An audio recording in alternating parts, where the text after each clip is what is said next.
Halo semua, selamat datang di channel Rahasia Tersembunyi Alkitab. Pada video ini kami akan membahas mengenai firman Tuhan dalam Yohanes 15 ayat yang kedua, yaitu, perumpamaan tentang ranting. Benarkah ranting Kristus yang tidak berbuah, masih bisa dipotong? Yohanes 15 ayat yang pertama sampai ayat yang ke-8, ini adalah perumpamaan yang diceritakan Tuhan Yesus kepada murid-muridnya, dan juga ditujukan kepada kita orang percaya, yang disebut juga ranting-ranting Kristus. Pada ayat yang pertama, "Akulah pokok anggur yang benar dan Bapakulah pengusahanya." Jadi di sini Tuhan Yesus sedang menggambarkan dirinya sebagai pokok anggur yang benar, dan Allah Bapa sebagai pengusaha pemilik kebun anggurnya. Lalu kemudian pada ayat yang kedua, "Setiap ranting padaku yang tidak berbuah, dipotongnya, dan setiap ranting yang berbuah, dibersihkannya, supaya ia lebih banyak berbuah." Pada ayat ini muncul ayat yang cukup menakutkan bagi orang percaya, karena dikatakan, "Setiap ranting padaku yang tidak berbuah, dipotongnya." Ayat ini sering dipakai untuk menakuti orang percaya bahwa keselamatan anak-anak Tuhan bisa hilang karena tidak berbuah. Apakah benar demikian? Jika diperhatikan pada kitab terjemahan yang lainnya, yaitu Alkitab versi Indonesia modern, dikatakan bahwa setiap ranting padaku yang tidak menghasilkan buah, diangkatnya, dan setiap ranting yang menghasilkan buah, dibersihkannya supaya menghasilkan lebih banyak buah. Ternyata ranting yang tidak berbuah bukan dipotong, tetapi diangkat. Pada terjemahan bahasa aslinya, di dalam bahasa Yunani, kata yang digunakan adalah airo, yang artinya diangkat. Jadi untuk ranting anggur yang tidak berbuah, solusinya adalah diangkat, dan bukan dipotong. Agar sebuah pohon anggur bisa berbuah, maka ranting harus berada di posisi atas, atau merambat ke atas. Pohon anggur tidak akan bisa berbuah, jika posisi ranting berada di bawah, apalagi sampai menyentuh tanah. Dan disinilah peran pengusaha anggur untuk mengangkat setiap ranting yang berada di bawah.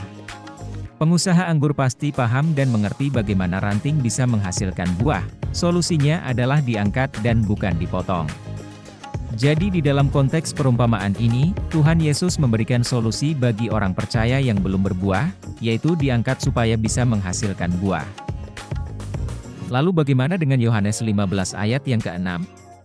"Barang siapa tidak tinggal di dalam aku, ia dibuang keluar seperti ranting dan menjadi kering, kemudian dikumpulkan orang dan dicampakkan ke dalam api lalu dibakar." Menurut ayat ini, memang ada ranting yang dipotong lalu dilempar ke dalam api untuk dibakar.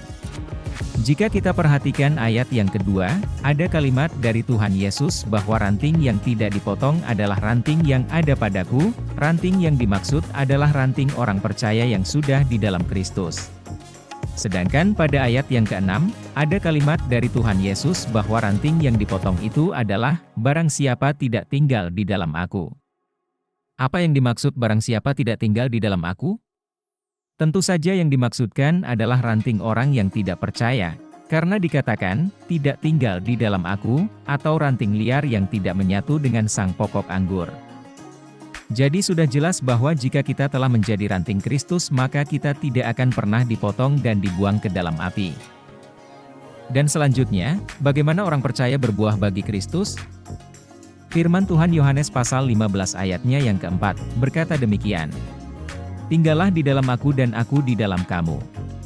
Sama seperti ranting tidak dapat berbuah dari dirinya sendiri, kalau ia tidak tinggal pada pokok anggur, demikian juga kamu tidak berbuah, jikalau kamu tidak tinggal di dalam aku. Ada satu kebenaran yang harus disadari orang percaya, dikatakan bahwa, ranting tidak dapat berbuah dari dirinya sendiri. Banyak orang percaya berpikir bahwa, mereka harus berusaha, atau melakukan sesuatu, supaya bisa berbuah dengan perbuatan atau usaha mereka. Firman Tuhan sudah mengatakan, bahwa tidak mungkin ranting bisa menghasilkan buah dari dirinya sendiri. Pada ayat yang pertama dan ayat yang kedua, jelas dikatakan bahwa ranting hanya bisa berbuah karena sang pokok mensuplai makanan dari tanah yang diambil oleh akar dan diantarkan kepada ranting, sehingga ranting bisa menghasilkan buah.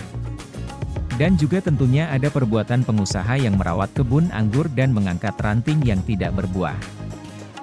Dan pada ayatnya yang kelima, dipertegas kembali oleh Tuhan Yesus dengan mengatakan, "Akulah pokok anggur dan kamulah ranting-rantingnya." Barang siapa tinggal di dalam aku dan aku di dalam dia, ia berbuah banyak, sebab di luar aku kamu tidak dapat berbuat apa-apa. Pada ayat ini, Tuhan Yesus mengingatkan kembali posisi orang percaya, yaitu kita adalah ranting, dan Yesus sebagai pokok yang benar. Dari perumpamaan ini Tuhan Yesus menyadarkan orang percaya, bahwa bukan usaha orang percaya untuk dapat berbuah.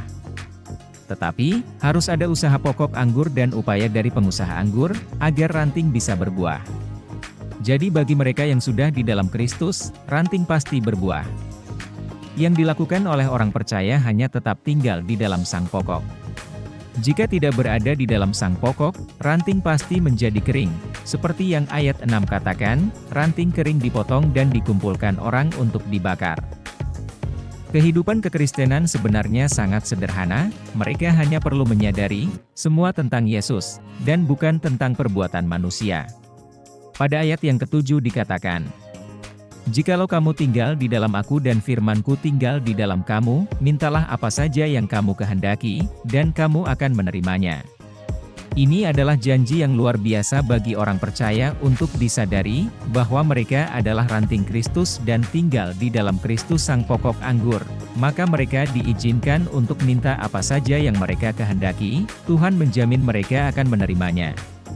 Lalu, kenapa Yesus berani berkata demikian kepada orang percaya bahwa apa saja yang mereka minta pasti akan diberikan? Banyak orang percaya yang tidak paham mengenai ayat ini, mereka mengira, permintaan apa saja ini bisa menyebabkan orang percaya akan meminta sesuatu yang hanya akan memuaskan kedagingan mereka saja. Padahal kebenarannya adalah Tuhan Yesus tahu, ketika kita dicangkokkan ke dalam sang pokok anggur sebagai ranting Kristus, itu juga artinya kita akan sehati dan sepikir dengan sang pokok karena rohnya diberikan kepada kita orang percaya, keinginan yang lama dari mereka, pasti diganti dengan keinginan yang baru. Dengan hati yang baru, membuat keinginan mereka pasti menjadi keinginan ilahi. Lalu ayat yang terakhir dalam ayat ke-8 dikatakan, "Dalam hal inilah Bapa-Ku dipermuliakan, yaitu jika kamu berbuah banyak dan dengan demikian kamu adalah murid-murid-Ku." Jelas sekali bahwa sang pengusaha, atau pemilik kebun anggur, lebih rindu untuk setiap ranting bisa berbuah. Jika ranting berbuah, yang dimuliakan adalah sang pengusaha atau Bapa Surgawi. Jadi kita sebagai ranting hanya perlu terus menerima suplai dari sang pokok dan sang pengusaha agar kita bisa berbuah. Selesai sudah pembahasan mengenai Yohanes pasal 15 ayat 1 sampai ayat 8. Menurut pendapat teman-teman, apa yang harus dilakukan ranting untuk bisa lebih banyak berbuah? Kami ingin mendengar pendapat kalian mengenai ranting orang percaya. Jadi jangan ragu untuk menuliskan pendapatnya di kolom komentar. Kita akan membahas hal menarik Alkitab di video berikutnya. Jika teman-teman merasa diberkati dengan video ini, pastikan subscribe channel, agar tidak ketinggalan video selanjutnya. Dan jangan lupa like dan share video ini.